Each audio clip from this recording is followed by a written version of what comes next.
So I'm here to do a reading, you could say, of DUNE Messiah again, but I'm not going to read it in one fucking sitting like last time.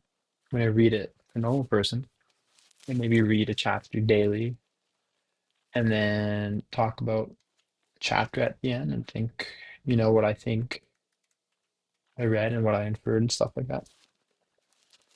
And yeah, I think it'll be fun. So let's just start reading it right now. Um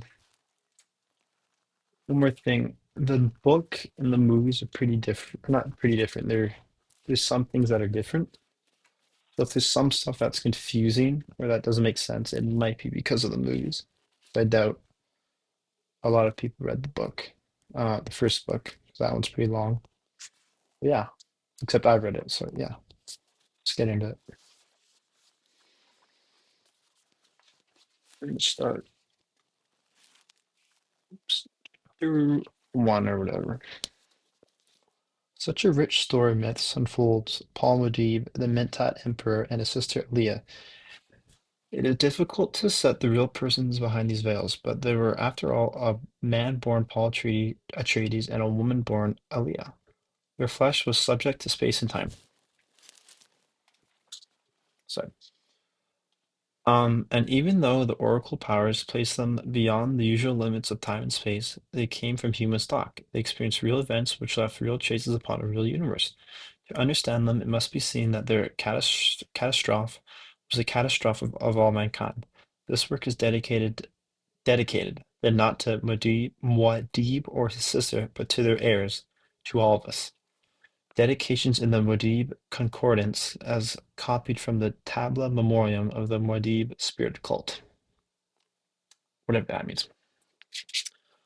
Muad'Dib's imperial reign generated more historians than any other era in human history. Most of them argued a particular viewpoint, jealous and sectarian, but it says something about the peculiar impact of this man that he arose such passions on so many diverse worlds. Of course, he contained the ingredients of history, ideal and idealized. This man, born Paul Atreides in an ancient great family, received a deep prana bindu training from the Lady Jessica.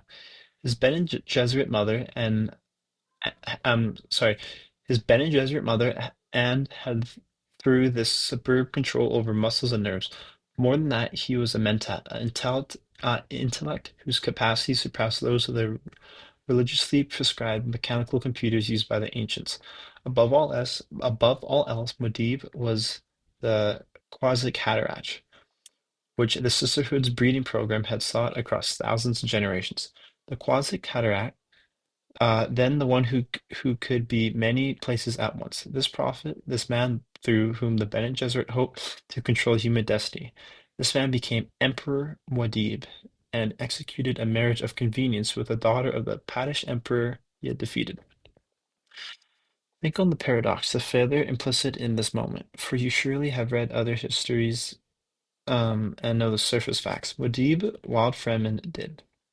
Sorry, would Muad'Dib's wild Fremen did indeed overwhelm the Panish Shaddam the Fourth.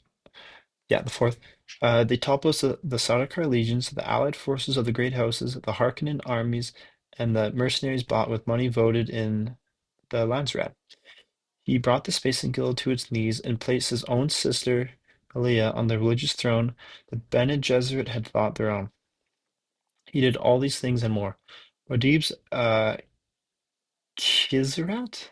Yeah, Kizrat missionaries carried their religious wars across space in a jihad whose major piece endured only 12 standard years.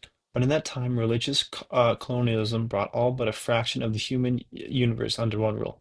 He did this because capture of Arrakis, that planet known more often as Dune, gave him a monopoly over the ultimate coin of the realm, the the Juratic sorry, the Jurat, how do you say this? The Juratric spice. the spice melange, the poison that gave life. Here was another ingredient of ideal history, a material whose psychic chemistry unraveled time. Without melange, the Sisterhood's Reverend Mother could not perform their feats of observation and human control. Without melange, the Guild's steersman could not navigate across space. Without melange, billions upon billions of Imperial citizens would die of addictive withdrawal. Without melange, Paul Muad'Dib could not prophesy. We know this moment of supreme power contained failure. There can be only one answer. That completely accurate and total prediction is lethal.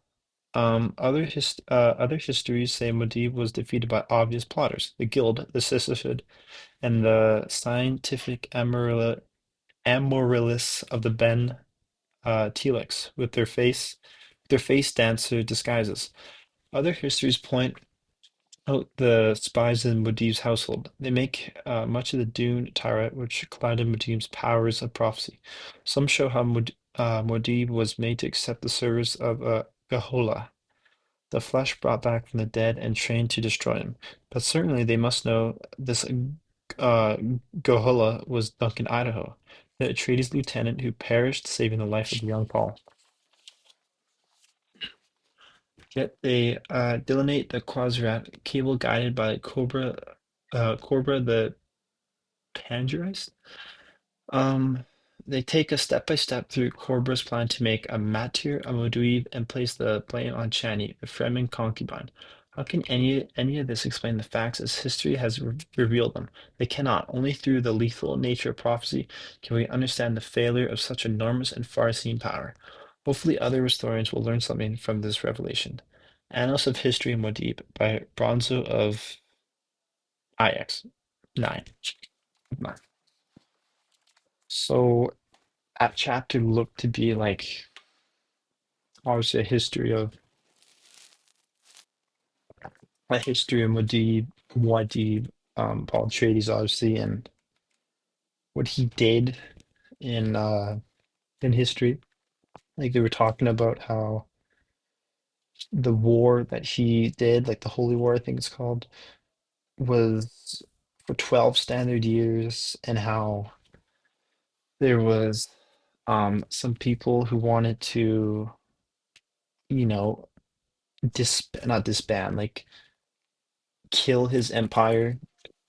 There was like that face dancer they mentioned. I can't remember what a face dancer is, but like the Sisterhood wanted him gone, Reverend Mothers, all these people, and there's spies within his own house and stuff.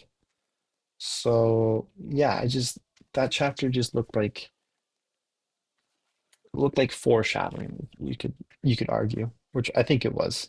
I think if we once we finish this book and we go back and we read this page, or sorry, this chapter, there you'll see a lot of what is happening in this book is from this chapter. So yeah, that's what I think. This chapter was very short. It was only 4 pages. So I'm going to read the next one pretty soon. So yeah.